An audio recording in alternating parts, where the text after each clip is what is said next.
Hello,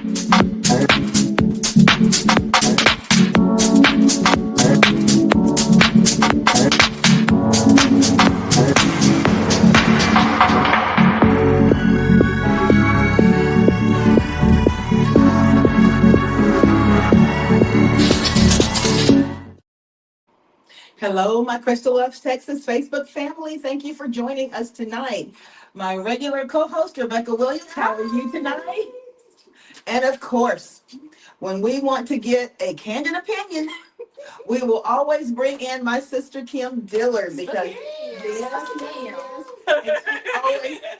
she's always gonna shoot from the hip. Of course. Yes, but tonight we have got something that we want to really throw out here and talk about and get some more teachers' input on, because if it hasn't affected your classroom, it may blindside you just like it did the teacher that we're going to talk about today. Rebecca, do you remember the name, or does the name Sarah Inama sound familiar to you? Very familiar. Kim, does the name Sarah Inama, Idaho, sound familiar? Hearing about it all over social media. Absolutely. Well, we're going to talk about Sarah Inama today, and especially with us, with Rebecca and I being classroom teachers. And I wanted to bring Kim in because Kim was once a student who sat in a classroom that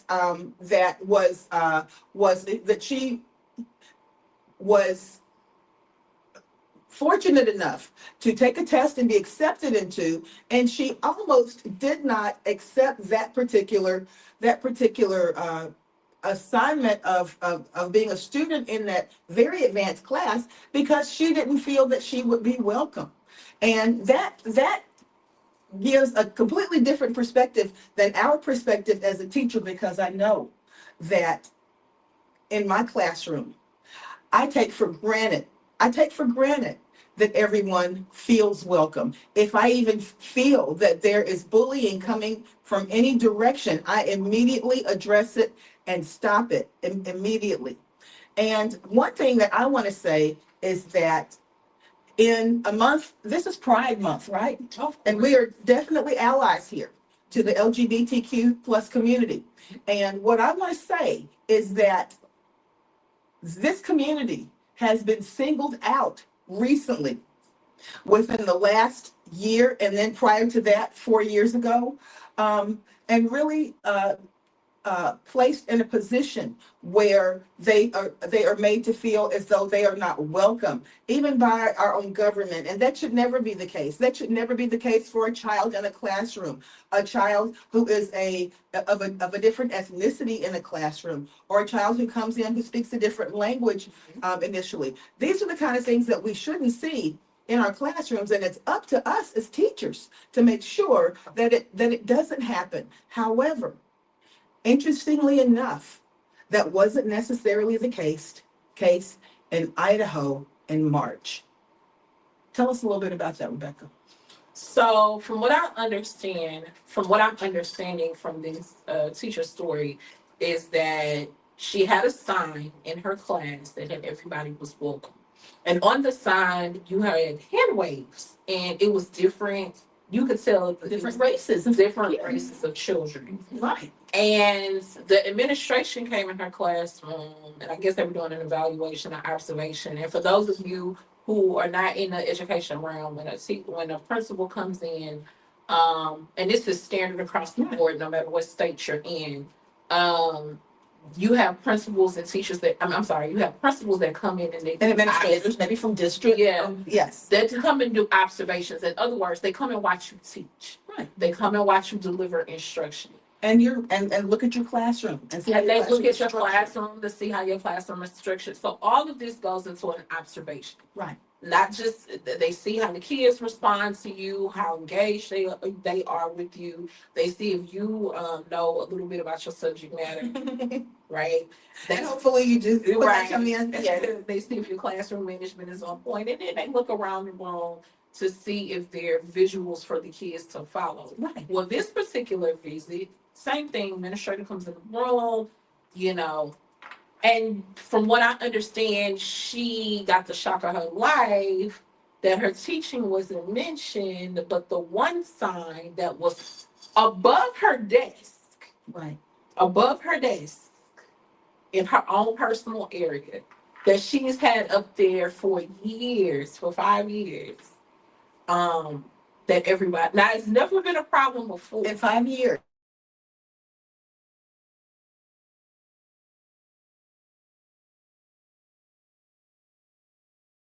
But nobody paid attention to it. It wasn't that big of a deal. Right. But now, since these educational laws and DEI laws and the Department of Education and all of these things now have entered into the education arena, i.e., the classroom space, is all of a sudden a problem. Absolutely. And keep in mind that, and this teacher was asked to take it down or she would be dealt with. And she did. She complied at first. She complied. Then she said herself, she went home and talked to her husband. And her husband said, paraphrasing, you haven't taken it down in 5 years. Why take it down now? That's right.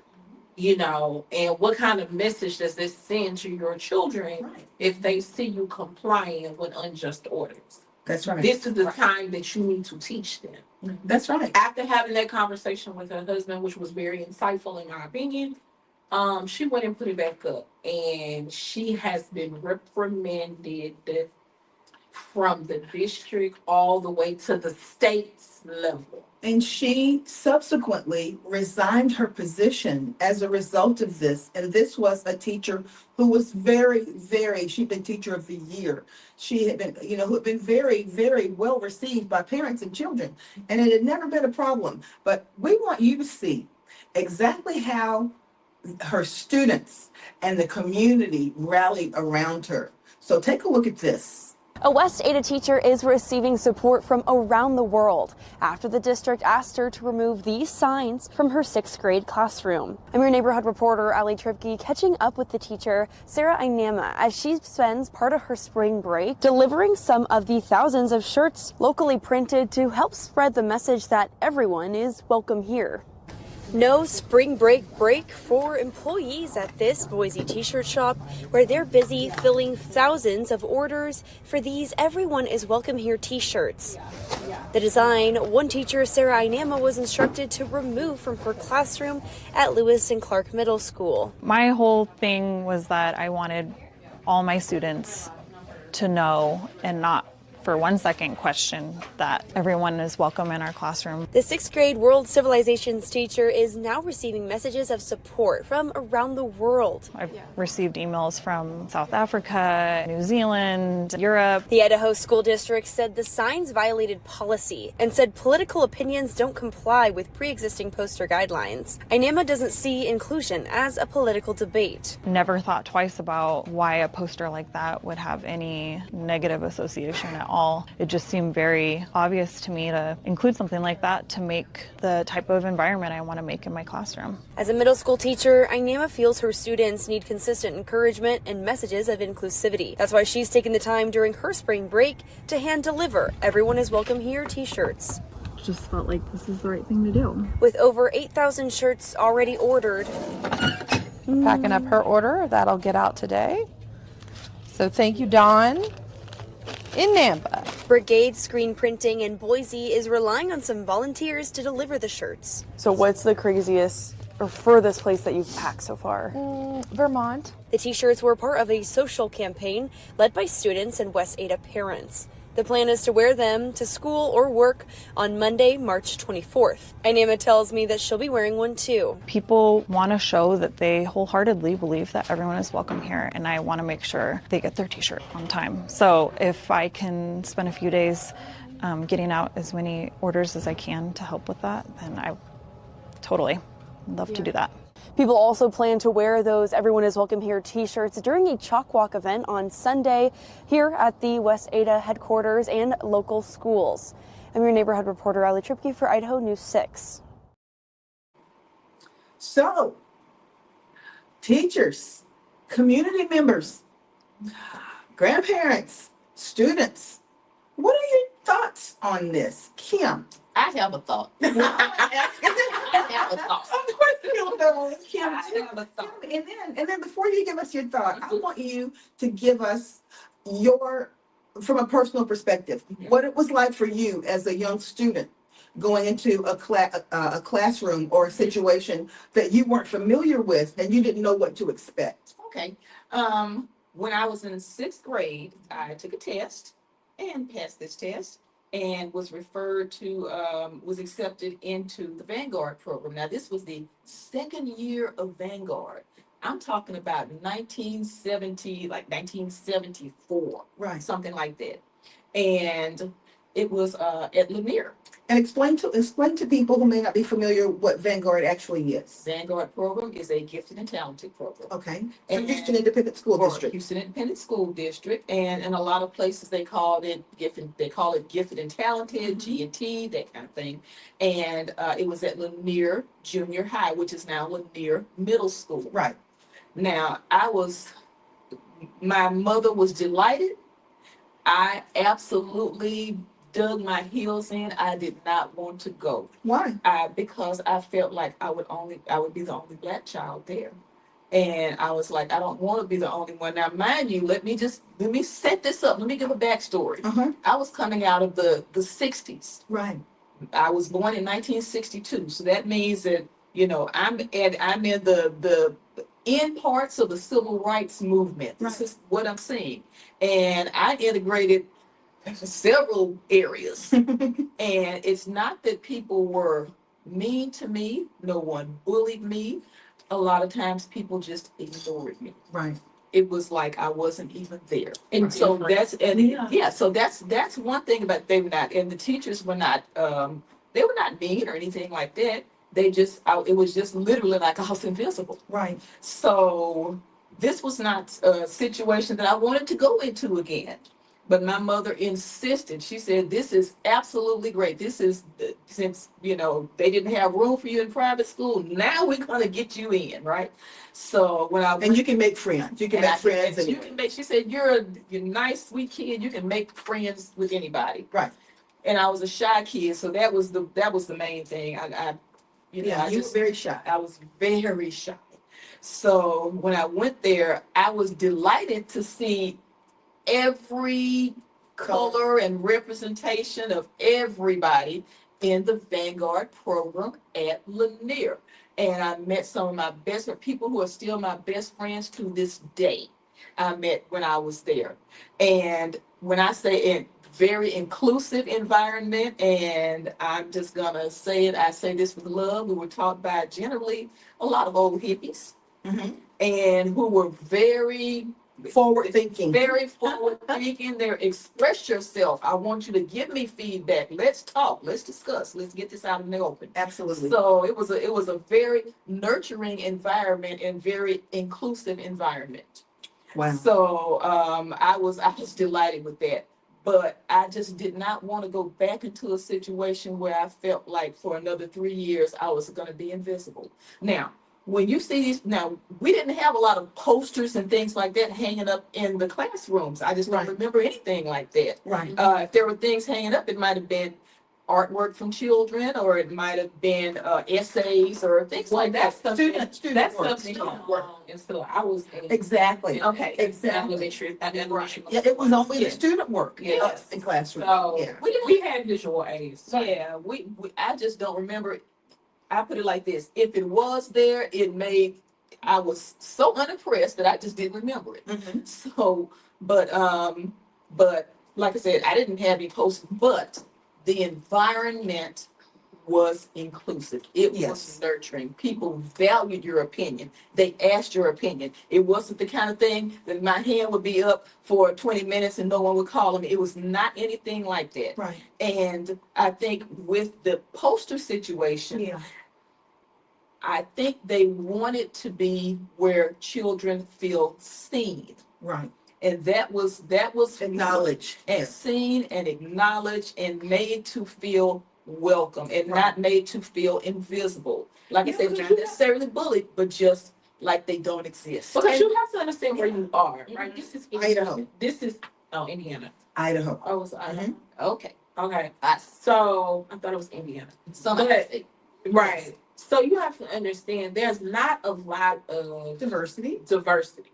So well, now that's starting to change because everybody's starting to come here and move everywhere. Yeah, right. Like Yeah. there's no sacred place anymore. Right. And so you have people coming in from everywhere, all over the world coming in, and they're, like I said, they're moving everywhere. Right. So it's fitting to have a sign there because you will have a Kim sitting in a classroom That's who's, right. who's apprehensive about coming into a new environment. Yes. Being different from everybody else. And even a Kim that doesn't speak the language. Right. Yes. So that's so important. You know, so that is that's intimidating for an adult. So how much For more, a child. right? So how much more is it intimidating for a child? Yes. So for her to have that, to say, "Hey, you are welcome here," I think any parent, any community member, any new person, any child would be delighted to be in her class because it's a welcoming environment. Exactly. And the poster just kind of sets a paradigm. But here is I'm going to play the devil's advocate,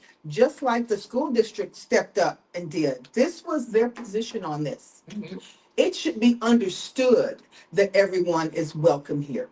We should not have to display that. It should be, we can put that in a poster that says that just in writing on the wall with no graphics.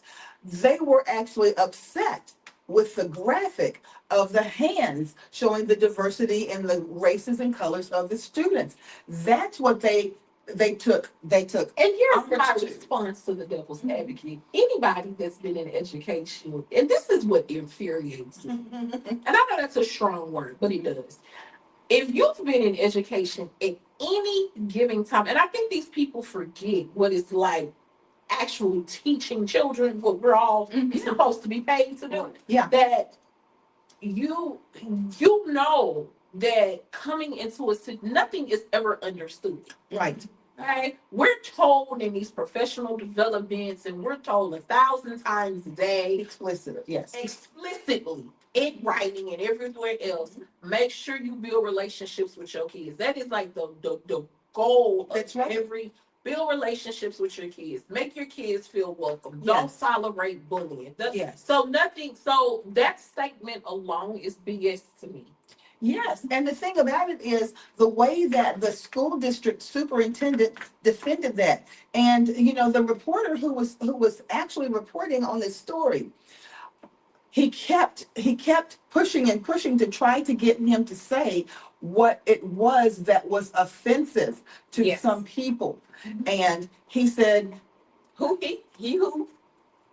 The superintendent said, yes, the superintendent said.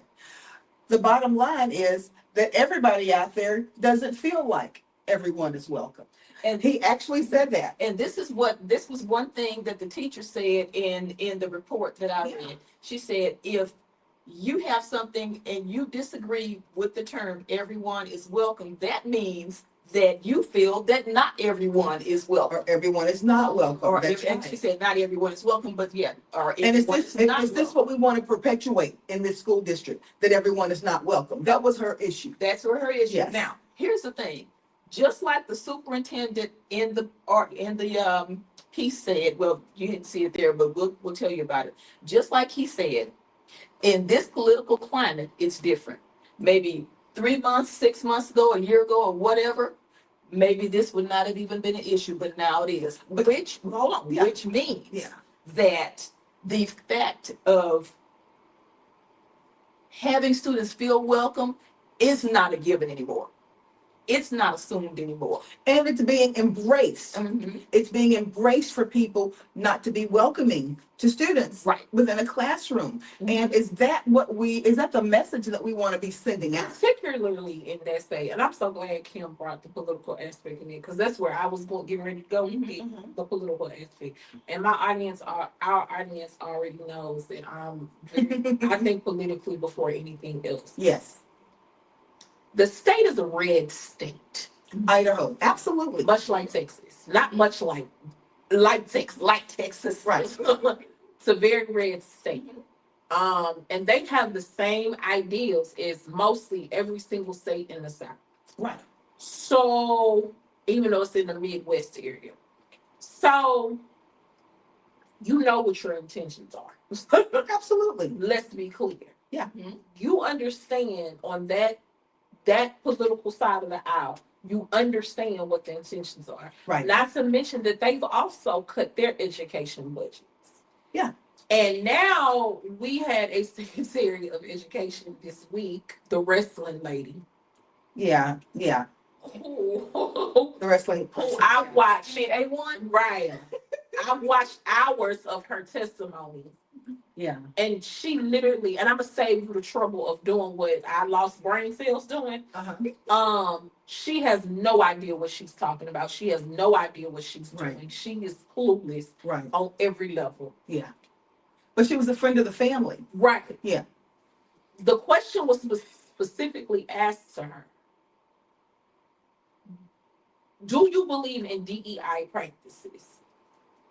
That was the question that was asked to her. And then, of course, she tried to swerve around the issue. And the lawmaker was getting very frustrated. And she said, no. This is a yes or no answer. Because what you don't understand is that in this time that we live in, Right. regardless how you feel about the situation personally, Yes. you have children from every walk of life that's being educated in That's public schools classrooms. That's right. So when you make decisions, because the Secretary of Education, the wrestling lady, as I call her, says, well, we're leaving things back up to the states. We're turning things over to the states. Yeah. Oh, everybody is going to get what they need because we're turning everything over to the states, and we're no longer going to be responsible for something that states should be handling. What you are in an area, going back to the South, you are in an area where education is not a priority in the South. It's not. And not only that, because prior to Brown versus Board of Education, separate but equal, that was standard Southern thing. Right. Yes. Segregation was That's right. a Southern thing. It was states' rights. And if you go back to we're going to turn everything over to the states at that point, instead of the federal government saying we're going to have a baseline And regulations. a baseline That's right. for fairness all over the country, you're leaving it up to people who Do not believe may all have should been be fair. in the same office 50 years ago, Right. who were being sued because they were not fair. That's You right. know, are these people all of a sudden going to get religion and have feel like, okay, now we love everybody? I don't think so. No. This is why we're having this conversation now. Yes. Right? This is the exact reason why we're having this conversation now. Because it's being left up to the states. Right? And again, you have a subsection of America who do not believe in education whatsoever. And you know how I know that? Because all of the budgets from Texas to Florida to Idaho to Indiana are being cut Kentucky, in education. West Virginia. Kentucky has a Democratic governor. Yep. And he had to say, I cannot sign this bill Right. because there's not enough education funding. Right. Well, because he is not the majority Right. in his own legislative house, he doesn't even have a say Right. on whether or not it gets funded or not. And now they're losing funds. And now they're losing funds. But let's walk back around to this particular point. This teacher decided that she was going to stand her ground, so to speak, and not succumb to what everyone was saying that she should in removing this poster. And not only did she not succumb to it, she left the poster up for the remainder of the school year. And her students and the community came out in that West Ada, Idaho. And I'm saying it, West Ada, Idaho community, which is a very, very, for the most part, it's a pretty homogenous community. But they stood behind her and said, we want people who are moving here. We want people who are going to school here. We want people who are becoming part of our community to know that they are welcome here. And they went out and they picketed and they protested and they went to the school board, and it made you proud to be an American when you could see them in that school board meeting. And now this is going viral. Yes, it has. This is going viral. This is Google it. Google she's had people who are supporting her from all over the South world. Africa, yes, All over the world. right. And now let me circle back to something that the superintendent said. Yes, When the reporter pressed him a little bit more, he said, "What specifically is it that you do not like or that you find objectionable about this?" What, that you feel the community was finding objectionable about this? What were they So objecting to? He felt that the community was objecting to the color of the hands. Yes. So instead of having all the little brown hands and yellow hands and red hands and White hands. and everything like that, all the colors of the hands. Right. The reporter said, so if it was a black poster background with white hands, it would be okay. And the superintendent said, yes. Now, let me ask the question on this. What if it was a white background with a lot of little black hands? Would the superintendent still feel like that would be okay? No. Now, and that's what I'm saying. A lot of times you flip a script on something and then you see what people's real motivations are. Right. So I think that would have been a real interesting question for the Absolutely. superintendent. Absolutely. I believe it would have been. Absolutely. And here's the thing, and I'm going to put this out there, Texas teachers, we're going down a road right now with some of the legislation that is being enacted. How is this different? How is this different from Bluebonnet? How's it different from Bluebonnet? What is the law that Texas just passed? Yes. The law that's just got signed into law 2 days ago. For those of teachers who don't know, you're going to have to put 10 commandment posters up in your room. Okay. Now, now here's the thing. And everyone is welcome sign could be the exact same. It could be the exact same argument for putting a Ten Commandment sign up. Basically, that's saying that this is a Judeo-Christian environment, which means that are we going to welcome all other kinds of tenants? Because this is in the what I've classrooms already too? said. So I don't know if I should say this on camera because I'm going to get hired. But if I'm going to put 10 commandments up, I'm going to put the Hindu scriptures up. I'm going to put the Islamic scriptures up. Well, and especially if you have children and they ask you, Miss I'm going to have the Williams, voice. And I'm a history teacher. all the other tenants. So, right. So Everyone's welcome. everybody's going to have their scriptures representing in my class. Well, now, here's where it gets interesting. In Houston, we're the fourth largest city in the country. Yes. And we have at least 46 different languages being spoken in the city of Houston. 91. And we're just going from how many were spoken in A-Leaf in the 90s. Remember when Mika All right. gave Well, I us saw those? this sign that Sylvester Turner used to have up in the public building saying we have at least 46. So And our friend Mika Diamond came on, and she is an A-Leaf native, and she said that when she was in school in the 90s, she said that there were officially 91 languages within that school. So we know if that's the greater Houston area, it's at least 91. Right. So that means that if you have 91 languages in different dialects and things like that, how many religions do you think are practiced for people speaking those 91 languages and dialects? A lot. And shout out to James Tallarico from San Antonio. Yes. That man is so brilliant. Representative out of San Antonio. Right. He questioned, I think it was 2 days before the legislative session was ended. Yes. He asked he asked the other side of the aisle. He asked them, and mind you, so let me give you a little bit about his background. He's a PK, he's a preacher's kid. His dad is pastor, was pastor, I don't know if he's still pastoring, one of the largest mega churches in Texas. Right. So, he is And he's a former middle school teacher. Right, also. And he also taught Sunday school. He was in youth group. He did all of it. Right. So he was very qualified to ask the questions that he was asking. Deeply rooted in the Bible. Right. So he was going down the Ten Commandments. One of the things he said, here we are on a Saturday, which is technically the Sabbath, debating a bill. According to the Ten Commandments, this was illegal during that time. Right. So, why are we here? And they were fumbling for answers. And then they was like, okay, thou shalt not commit adultery. He was like, Kim Paxton want to answer this one? I mean, he Two snaps and he went there, and I'm glad he went there. He said that? Yeah. Well, again, I was shocked. Yeah. that's why a lot of times when you're on the BS and hypocrisy meter, it's just Yeah. beating off the Right. off the chart. So, he It was, is. but it ain't like it was a secret because, Right. that's Right. one of This the is a things trial. he was on trial for.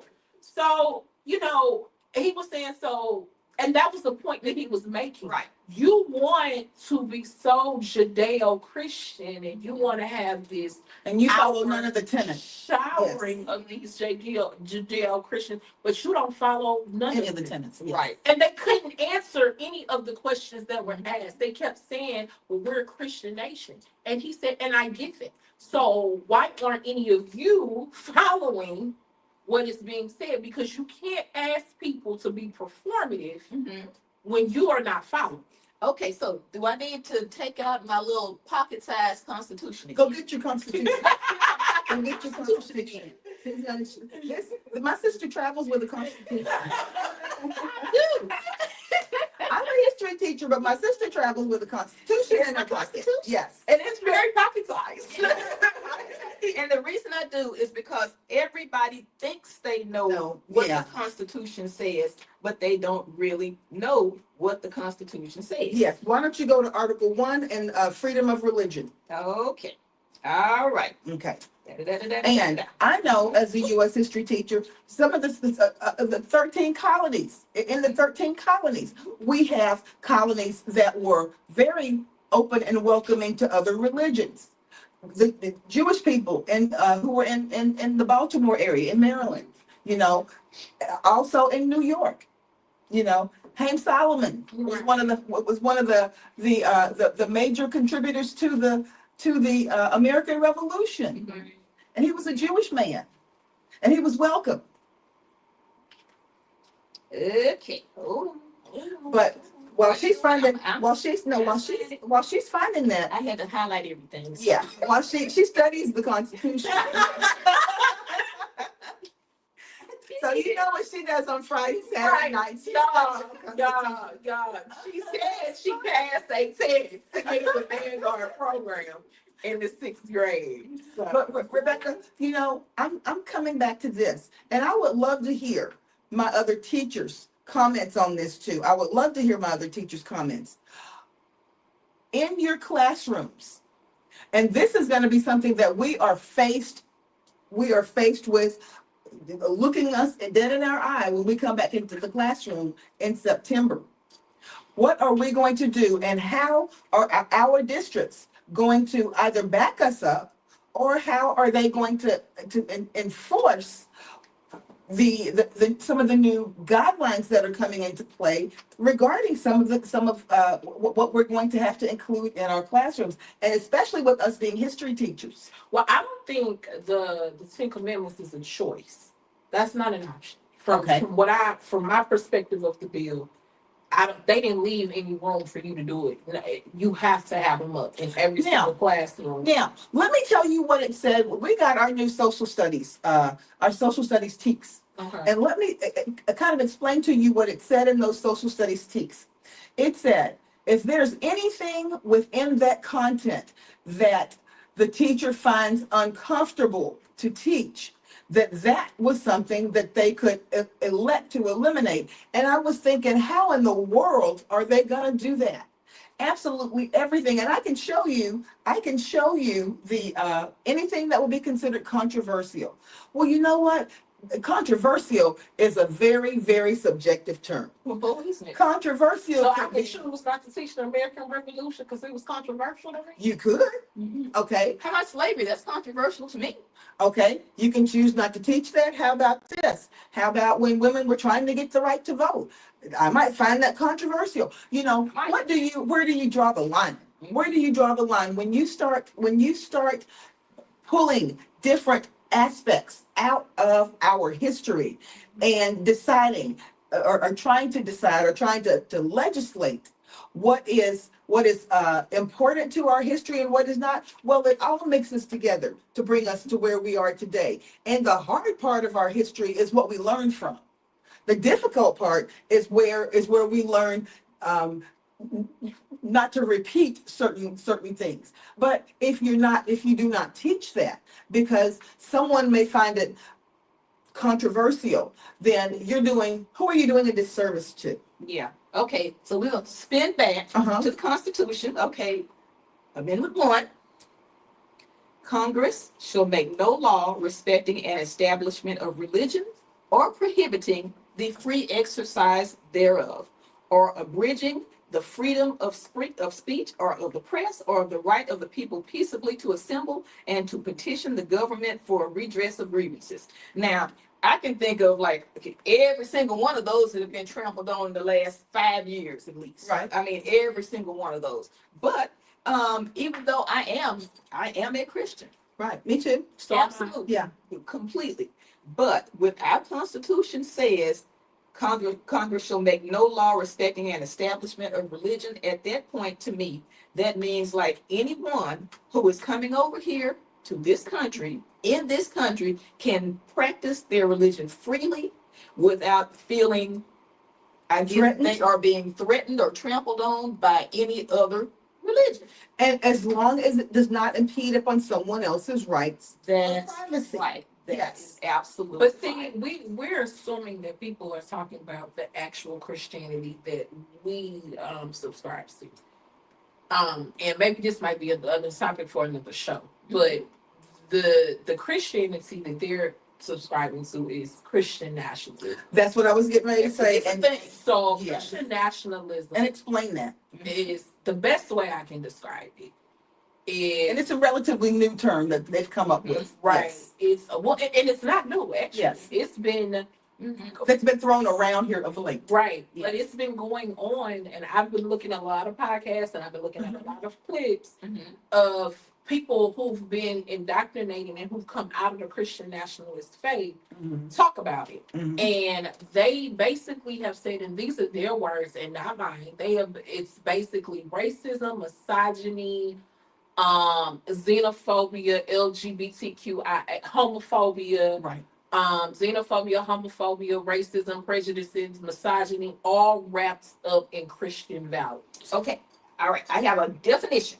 Yes. We're gonna go. Okay. So going to the definition now. Of what? Christian nationalism. Okay. What does it say? It says Christian nationalism is an ideology that asserts a nation should be governed by Christian principles and values, and that Christianity is central to the nation's identity and destiny. It often involves the belief that a nation was founded by Christians and should remain so, advocating for the nation's laws and policies to be based on Christian beliefs. Now, here is, personally, I don't believe Jesus Christ ever had to force anybody to follow him. He never did that. He never had to force it. He never had to mandate it. He never had to legislate. That's right. Okay? But with Christian nationalism, they are talking about legislating this. They are talking about codifying this. That's right. When you put 10 commandments in a classroom, that is codifying their belief, and they feel that all children should be subject to this belief, regardless of what belief they have in their home. But and we asked Stacy this shout out to Stacy. Stacy is our position 4, State Board of Education. Stacy Childs. Thank you. Is our position 4 State Board of Education representative, and she represents the greater Houston area. And we asked Stacy this, and when she came in earlier in the year, Rebecca, it may have been close to the end of last year. Yeah. But we asked her this when she came in. We said, Stacy, what is going to happen when the state board gets this thrown back in their face? Okay, if this is going to be posted, then I am making a recommendation, and I have this many positions that the tenets of Buddhism or the tenets of Islam, yes, are going to also be posted. Then what are we going to do? And what is You know, and Stacy said that would be interesting to see. She did, yeah. She said that's going to be interesting to see because she was one of the ones who voted against Bluebonnet. Right. Yeah, she was one of the And ones. for those of you that don't know what Blue Yes. Bonnet is, Blue Bonnet is a curriculum that is chock full of Christian principles in every subject, Right. from K through 12th grade. Right. The first rollout is coming this fall, Yes, and that is going to be the kinder Yes. through 5th grade. correct. Then next school year, they're going to roll out a second version, which is the secondary version Yes, for 6th grade through 12th grade. right. And it's going to, so the Blue Bonnet curriculum is going to be in science, which is problematic, but I digress. It's going to be in science, it's going Yes. to be in math, it's going to be in reading and science and social studies. I said science. Right. So it's going to be in all of the subjects. Absolutely. And they're Even health and PE. that was another thing. Yeah. And they're trying to execute it out to the elective. So they're working on the Right. third piece for elective teachers. So elective teachers, you will not be exempt from teaching this. I just want you to Now know. let me ask you this. Now with Bluebonnet, does everyone have to do it? And we asked Stacy that too. Yes. And we asked Stacy that too. I said, well, Stacy, here is our question, and this is where the challenge and the confusion comes in. And you know what the thing about it is, and she even said this, she said, Crystal, I don't think it's been thought through to that degree. She admitted it. She said, we place this out here, but we don't look at the linear steps of what could happen as a result of it. Well, and also there's a financial incentive Yes, for school districts to use this. Forgot about that piece. right. There's a financial incentive. School districts don't necessarily have to use it, but if they do, But was it $60 per student? for $60 per student. So for school districts who are strapped in their budgets, And that's gonna be everybody. and that's literally everybody. And right this, and now. I'm gonna tell you why it's gonna gonna be be everybody. Right. This is why it's going to be everybody because The budget of the is vouchers. No, but Yeah. the vouchers. So now you using everybody. So all the districts are going to be looking at shortfalls because the money is going to the vouchers. Right. So Now, you know what? Hold on. Our governor said that money's not going to be taken away from public schools. So, and it's still a mystery. It's still a mystery as to where that voucher money is going to come from. Where's the money going to come from? So he said it's not going to be taken away from public schools. So theoretically, there's not the going to be. state has answered that question already. Oh, what they say? I want to know. The funding that Biden gave to the schools that was supposed to be for COVID, For COVID? he's using that money for that. Okay, so the COVID is going to be used for vouchers. So it's not going to be used to, let's say, get more science equipment and labs. It's not going to be used. Which was that he designated that money for that. Okay, Yeah. yes. But the schools never saw that money. Mhm. It was always an Because it was excuse. supposed to be allocated by the state. Right. Okay. Yeah. So when Biden, and I think that's one, I love him dearly. That's my Uncle Joe. But I feel like that's where he messed up because he assumed that you got people that's gonna do right Right. by Excuse me. by the children that they serve. Yeah. And I really believe he should have put on his South, and this is just Rebecca 101, That it must be. that especially for the states in the South, no. There are guidelines for you. Mhm. I'm not giving guidelines to blue states because they're gonna do what they're supposed to. Now, see, and you know, it couldn't have been done like that. Nope. It needs to It be couldn't across the board. have been done like that. But here's the thing: with COVID, so many things during COVID were rolled out just like this because Yeah. No one had time to think. COVID Yeah, blasted us, and within a 2 or 3 month period, everything was shut down. The world Right, was shut right, down. right. They did not have a chance to go in And he just wanted the students to be really- prepared. and really go real in time. and get that Fine-tune. and fine tune anything. So I understand because I didn't think about it. hit everybody. So I didn't think about it like that. but people who have, I'm not gonna say nefarious agendas, Yes. but people who have self-serving agendas, Yes. a lot of times will use money for self-serving ideals. Absolutely. And again, let's go back to the question that Kim just asked, that Rebecca just placed on the table. Mhm. The diversity that we see in Houston, Mhm. the amount of languages and religions that we see in Houston and many other metropolitan areas within the United States. And like Rebecca said, and Kim said, even these the Midwestern states are becoming more diverse now because people are coming in and they aren't, honestly, they aren't even looking at, I wonder if it's welcoming here. I'm going here, the job is here, There you just go. That's at home. that's right, and we'll figure out the rest later. Right. Mm-hmm. So now they're there. Mm-hmm. What is going to happen with the Bible curriculum? What is going to happen with the Ten Commandments? What is going to happen with the prayer in schools? What is going to happen with the students being able to have the clubs after school or before school that are inclusive clubs that they set up for themselves and their peers to be able to find a place of commonality? Oh well, a lot of that has been just jettisoned under DEI restrictions and stuff.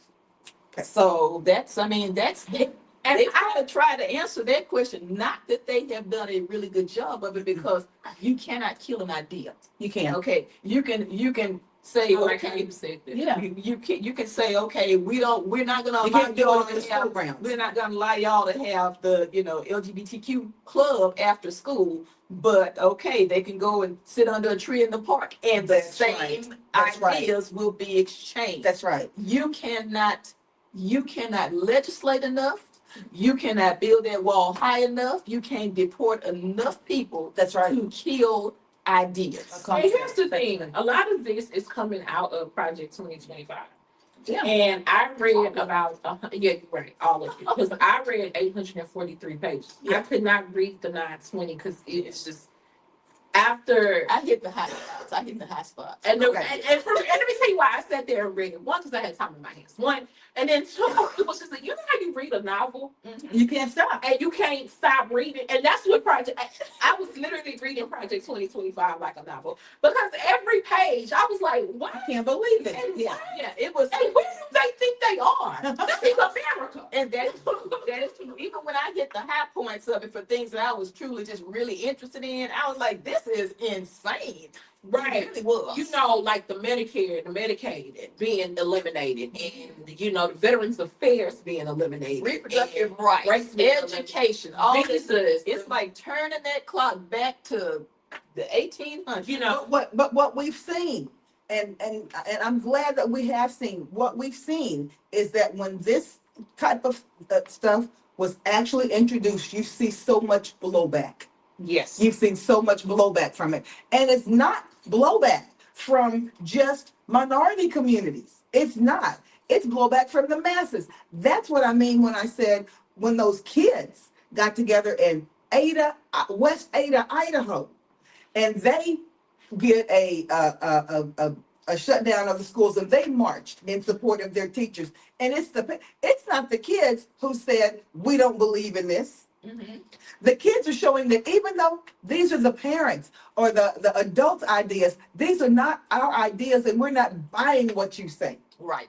And that's what matters. Right. Exactly. That's what matters. Exactly. yeah. So you have all of these, and one of the Project 2025. I don't know if you remember this, Kim, but they had a huge chunk of section on DEI and everything that was in the whole DEI.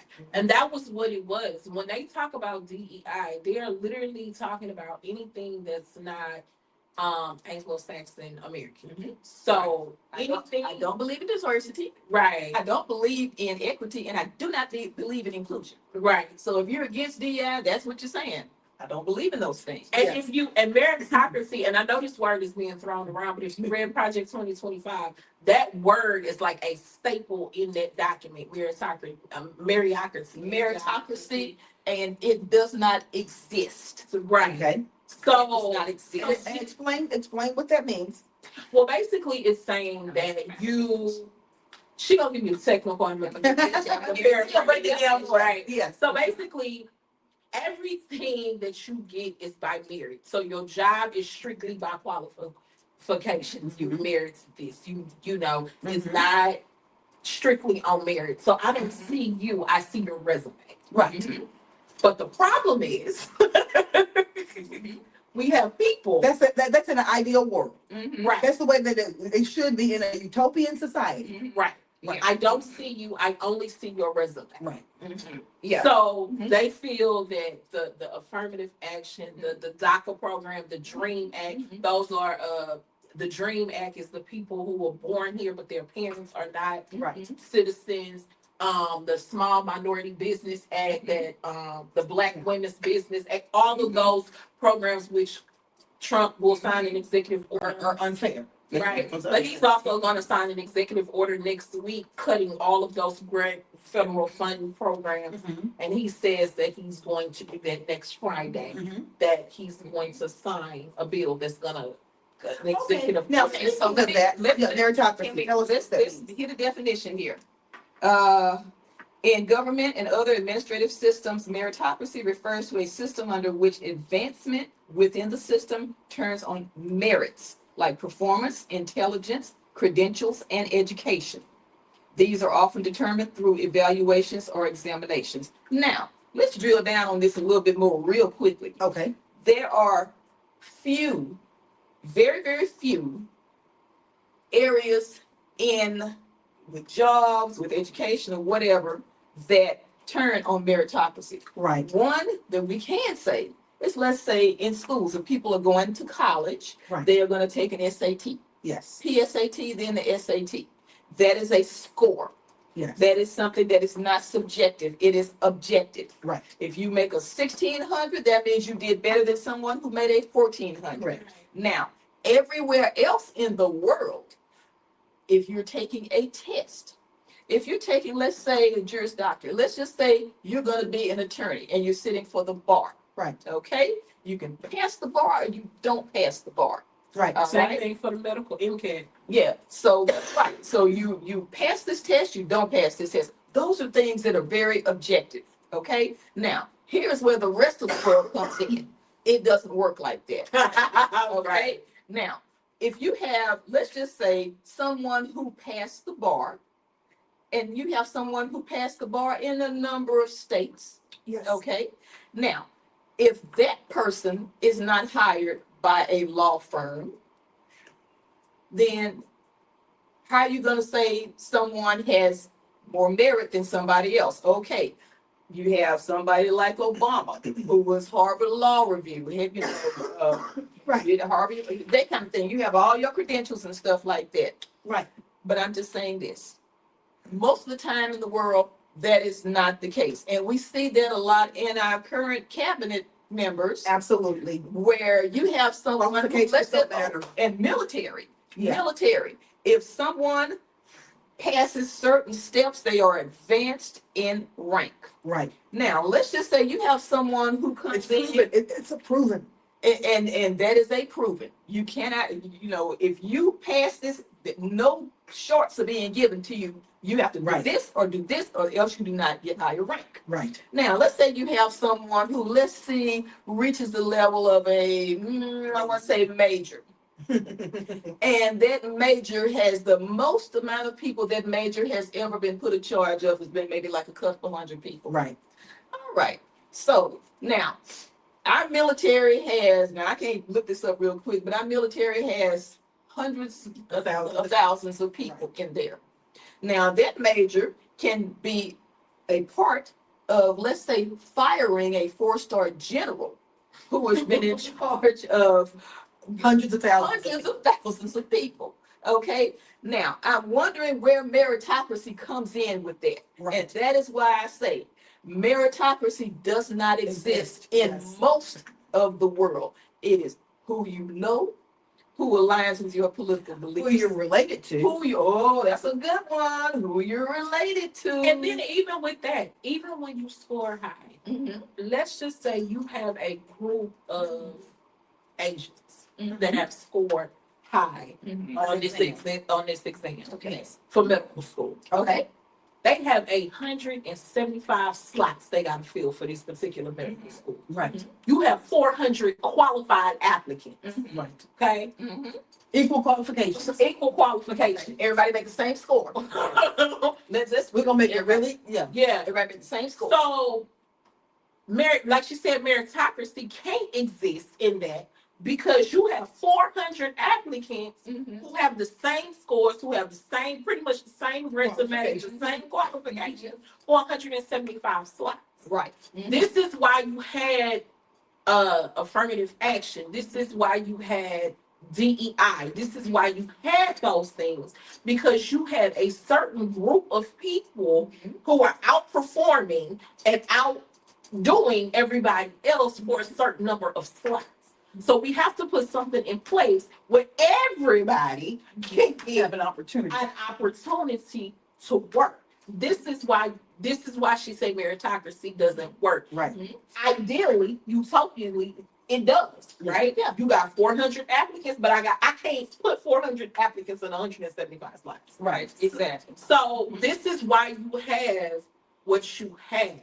This is why these things were put in place. They were not put in place to favor one group of people Or to over give another. or to give credence to somebody who doesn't have the qualifications. Right. That's Yeah. right. And that's what people forget. Yeah. When affirmative action first came around, oh, everybody was really, really, apparently they were gonna get the janitor in a company and raise him to the level President, of vice CEO, president. that No. kind of thing. We That's have not what it's somebody who about. does Yeah. not have the qualifications, and we're gonna raise them to where Right. they're in a position of authority. That's not how it works. And it's It never was- been that. And it's never been that way because people want to keep their companies running. I mean, you can't just say I'm going to do this just to prove a point. No, you Right. want to keep your company running.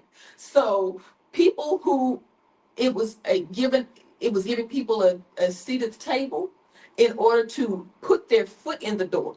Right. And when they put their foot in the door, either you perform or you do not. That's perform. right. That's right. And people who had a chance to put their foot in the door, We're able to prove themselves.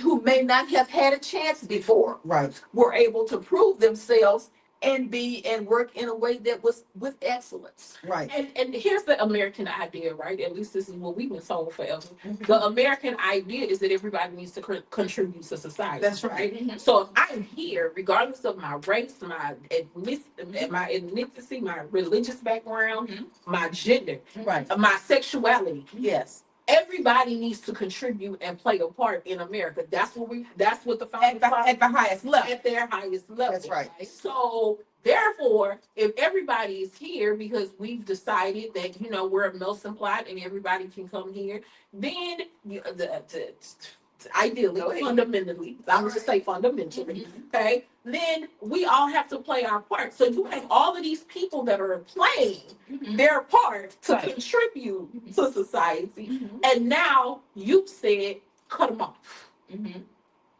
That goes against the whole American idealism to me, right? Well, and that happens, Rebecca, when there is a perceived threat of some sort. Right. That only happens.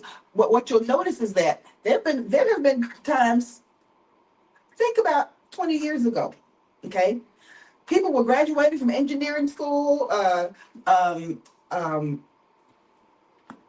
graphic art school, and they were going into all these companies getting these wonderful jobs. We knew people, great, and it was but we were not within a time frame where we had coming from the top an air that has been created of a perceived threat. Right.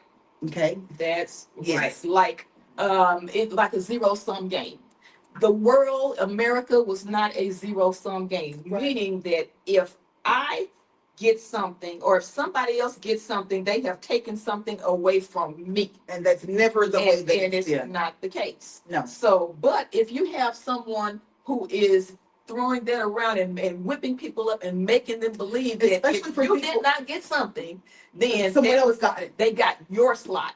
If you are not in, let's just say, I'm not gonna say Harvard, because Harvard has been kind of beat up on, if you're not in Yale, that means that that person who doesn't look like you and may not speak your same language, and They are in. they are in Yale, that means they got your slot. And it doesn't mean that you may not have been qualified.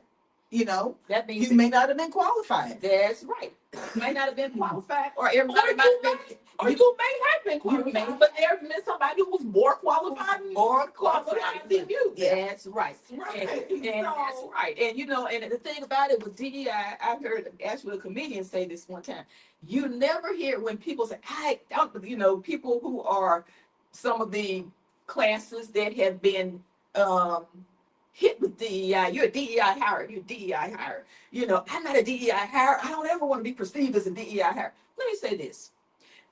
You never hear somebody who got a job because, let's just say their father-in-law was the president.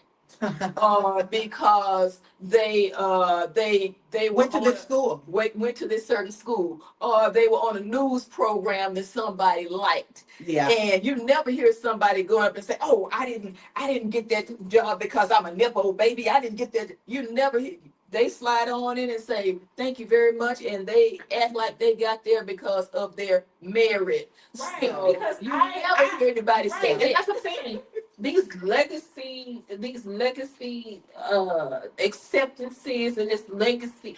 I mean, you had a whole Harvard is not doing it no more. Mhm. But at one point they had a section 30% were just for legacy. were just legacy. So 30%. the only qualification there, whether you were qualified or not, is that a father or grandfather or mom graduated from that school. And they tended to be, number one, wealthy, and number two, they tended to have early admission. So that was the only school they applied to. They paid early, and they were legacy. So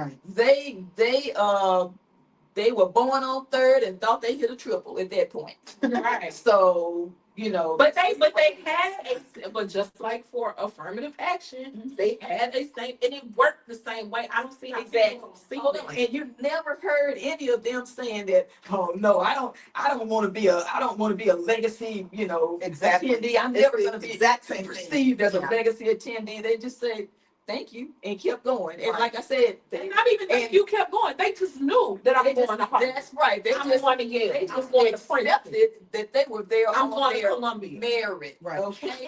So when this whole thing about I don't want to be, say I'm about DEI, you know what? It's people out there who are jumped to the front of the line Right. because Daily. of a lot of different reasons. That's right. Every day. And in that the has United been the States. American way. That's the American way. Very seldom do you actually have somebody who is working simply on merit because they just got a much better score than everybody else. And the thing about it is, the only difference is that with diversity, equity, and inclusion, it was a government mandate. The other ones were a hush under the board. Under the table. Right. This is how we're doing that. But it's the exact same thing. But Exactly. Kim and Rebecca, Mhm. we are going to have some things to really, really look at Mhm. come September when school starts, August when school starts, because that's when a lot of these things are going to be rolling out. Teachers, are we going to stand with each other in solidarity when it comes to making sure that our students within that classroom feel as though they are included? One thing I can say about every classroom that I've been in, Rebecca, since I've been teaching, I can say this, and this is something that really surprised me, in terms of other students, singling students out that they felt were different.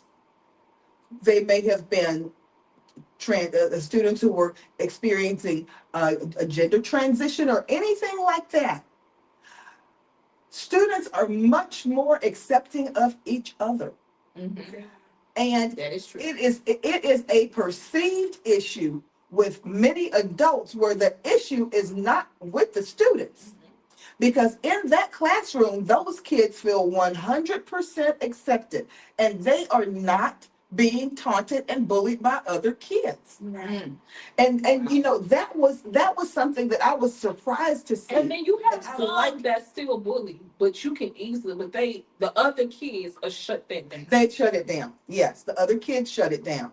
And you know, all that I could say to something like that is that, you know, we are societally, we're doing something right. If there are adults out there trying to make these children more closed-minded or more reluctant to accept other people for who they are, then it's not working.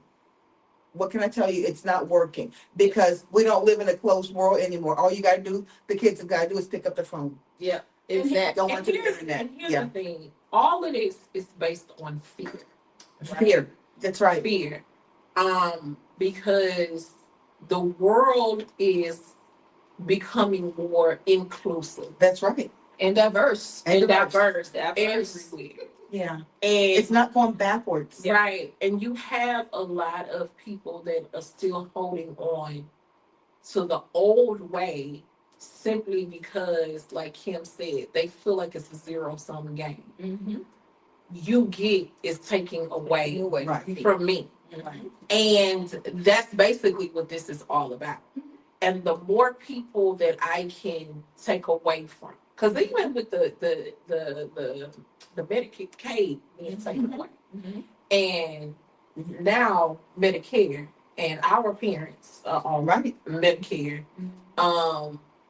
I was there was one particular senator that stood up in the halls of the Senate today and said that Medicare should be stripped and that they should go back to work. So you talking about 80, 90-year-old people who all worked 40, 50 plus years. Question. I hope he doesn't have any Question. constituents.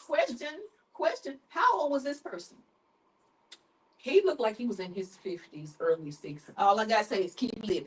Yeah. But no, literally, he got up in the halls of the Senate today and said, we need to, now that we've got Medicaid taken care of, now we need to move over to Medicare. If we gonna ask disabled people to go back to work, then everybody that's on Medicare to go back to work. So you telling me 70, 80, 90-year-old people Clear out those nursing homes. and send them That's and right. send them back. And the standing ovation that he got, that was the scary part for me. But you know what? Yeah, I gotta go love it. look at Let me that. I tell- gotta let get me some tell C-SPAN you- let me- and take let a me look tell at you that. this. Let me tell you this, Rebecca. All that I can say to this is that the world is watching and your constituents are watching. And every constituent that you have has got a grandmother, a mother, possibly a disabled child, someone suffering from autism, someone who may have a physical limitation, who all of these areas. A lot of times people don't realize it until that chicken Until comes it home to hits roost. them. That's right. Now, let me say this. I'm a veer off a tiny bit, but it still, it has a little bit of, something to say about this. I read back when they were going to be, contemplating cuts to Medicare and Medicaid and things like that. Right. A reporter was interviewing someone in Starr County in Texas. Okay. Starr County is considered, I believe, the poorest county in In Texas. Texas. Yes. Now, it was a very heavily minority county Mhm. who went very much for the Republican county. Okay. Yes. And they were just very, gung ho about that. Now, when they were questioning the lady about, well, what do you think is going to happen when they cut Medicaid? She said, well, I'm not on Medicaid. I don't really care. Now, you're talking about someone who lives in the poorest county in Texas. Texas is real bad about having insurance anyway Mhm. for its citizens of its state. Even if State you go to funded, work state every day, funded, even yeah. if you go to work every day, a lot of Texans just don't even have insurance, period. Right. Now, you get somebody who is living in the poorest county, You can look, I'm sure that lady could probably look to her left and to her right and see somebody And who was in her own on, house, in her probably. own house, somebody who was probably on Medicaid Yes. because they are poor and living in the poorest county Right. in the state of Texas. And they have children. And children and Yes. people who are disabled Right. and elderly on Medicaid. And not just Medicare, but also Medicaid, depending on the situation. Now, if that person could stand there and say, I don't really care because it's not happening to me. Think about what happens. Now, here's the thing. She might not know anybody who is on Medicaid. She might not even, a lot of times people who are on Medicaid are not going to come and tell you I'm on Medicaid. That's right. Yeah. But I guarantee she knows somebody who is. Many people. And it's going to hit her county before it hits anybody else. Now, let me just say this. With all these cuts that are coming, and I don't mean just Medicare and Medicaid. I mean all the cuts that have been coming to staffing, Doge and things like that throughout these last couple of months. Those are things that have real world consequences. Right, exactly. Absolutely have real world consequences. When you cut, let's just say a situation we have been dealing with VA. Yes. If you cut 80,000 people, employees of VA, and the vast majority of those being veterans, right. At that point, services will suffer. Now, we have a very dear relative who, at 92 years old, is trying to get a document because it is not on computer. It's having to go through the National Archives. He went through the military prior to computers. It has to come through the National Archives. Which had a fire a few years ago, that kind of thing. Now, people have been cut. Because they've been cut, there's a 250,000 case backlog for that.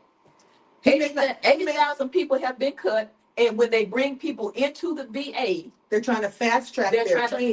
Normally, training takes a year.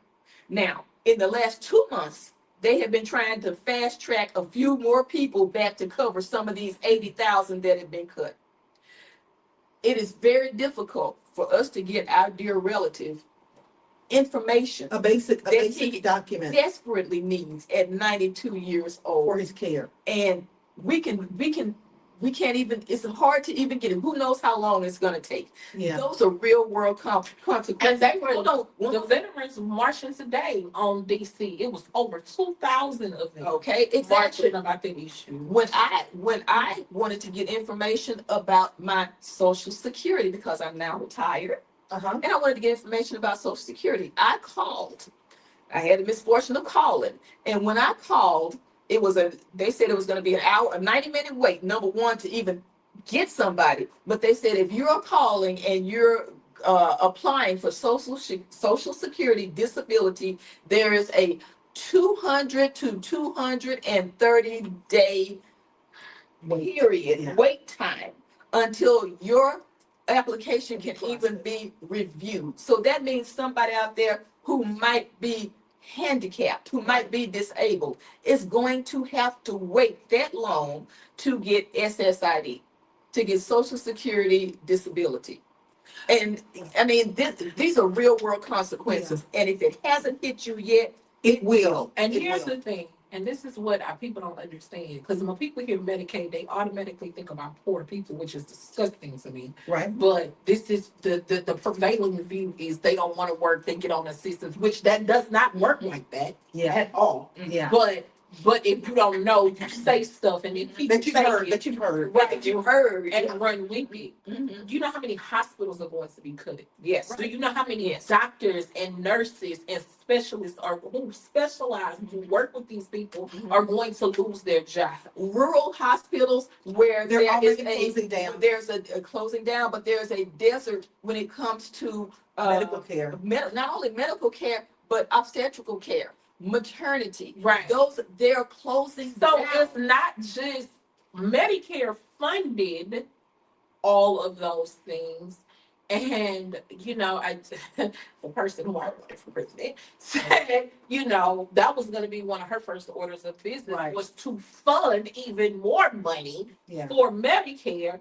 Medicaid, because she went And rural visited high- these places, yeah. visited these places. And she even said herself it made her sick to her stomach. What people had to do Yeah. just to get basic care for survival. And Rebecca Kim said something the other day that made a whole lot of sense, and it really resonated with me, because she said, just like the lady in Stark County, she said, it's amazing how many people will vote in against their best interests, their own best interest, because of a soundbite.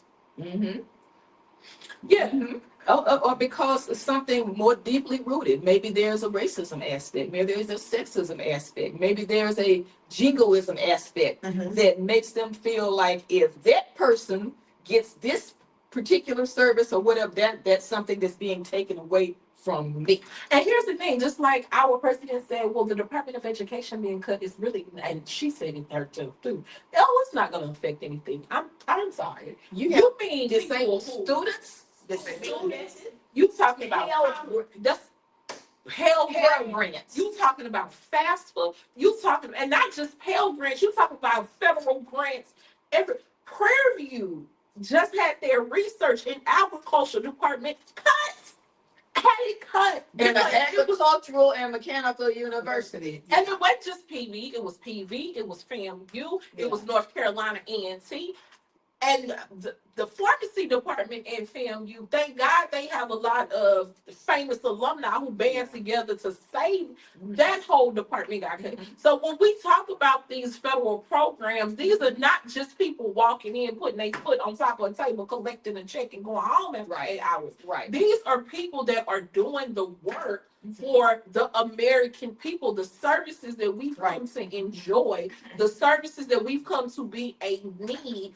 These are the people that have worked to make sure that Americans' needs are met from the cradle to the grave. Right. So so when you hear people say, "Oh, this is."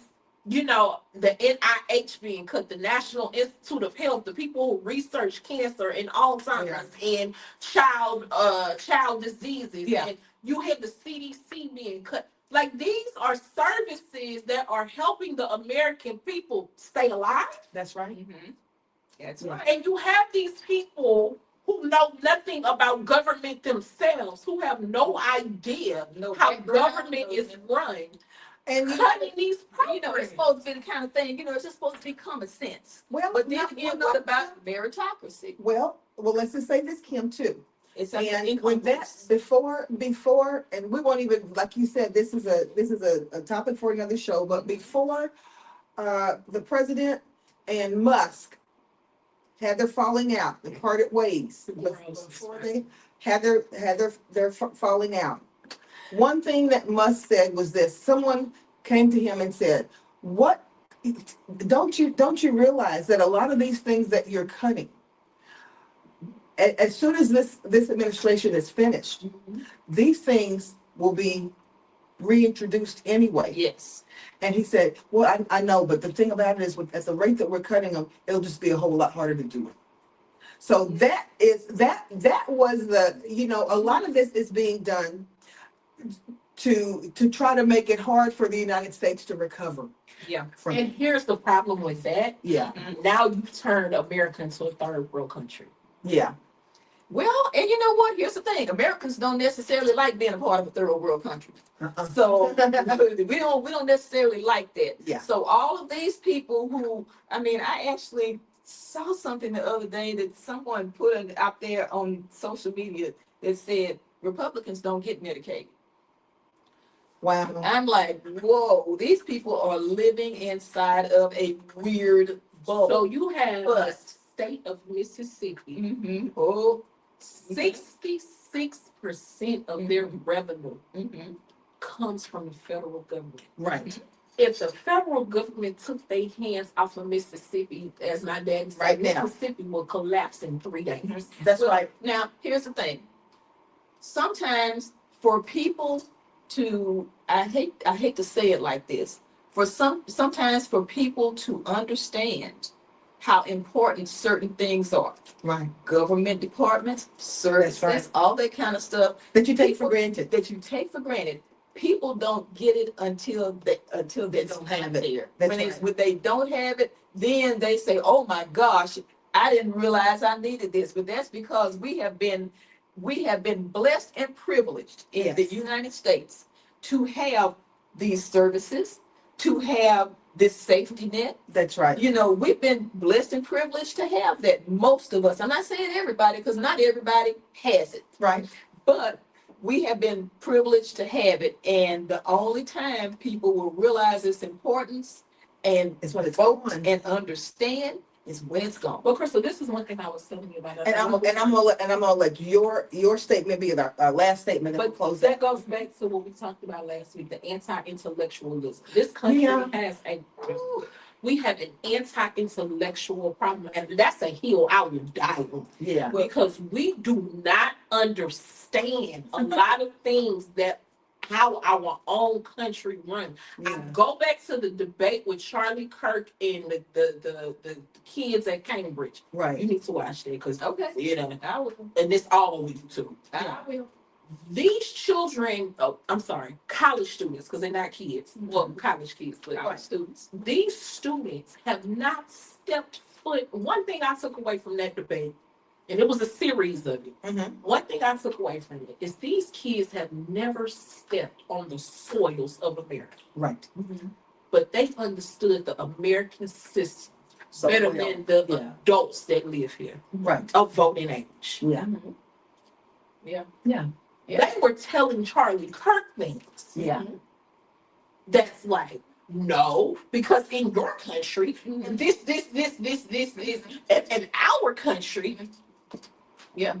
Exactly. So this is what I'm saying. We are perishing and from a lack of knowledge. And it's not being promoted for people to become more educated about their system of government, about how their lives work, because it seems like the powers that be at this particular point in time would rather have a society that you can dictate information to, and they just take it and do what you say.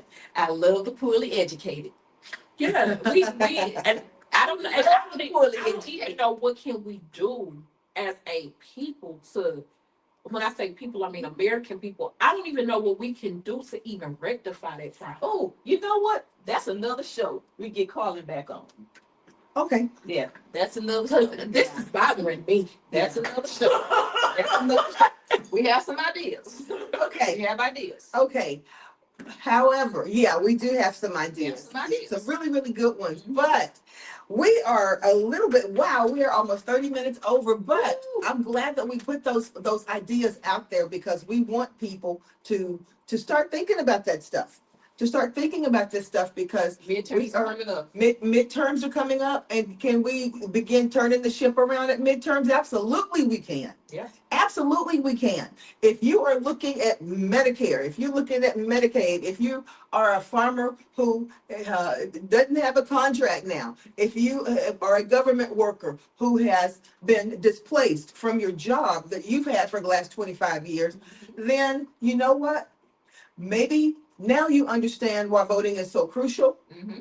And now you'll understand why you have to vote in not only your best interest, but the best interest of those around you, because no one operates as an island.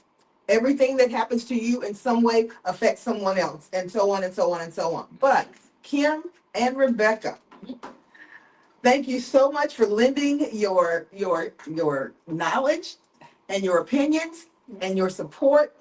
And I don't know. I feel I know Rebecca and I always say that we are the glass half full and the glass half empty, but we both agree on this. The time is now for change to start. Is it ever too early to start? Oh, of course not. Of course not. The earlier the better, actually. Absolutely. And Kim and Rebecca, as we say every week, We can do it. Bye, guys.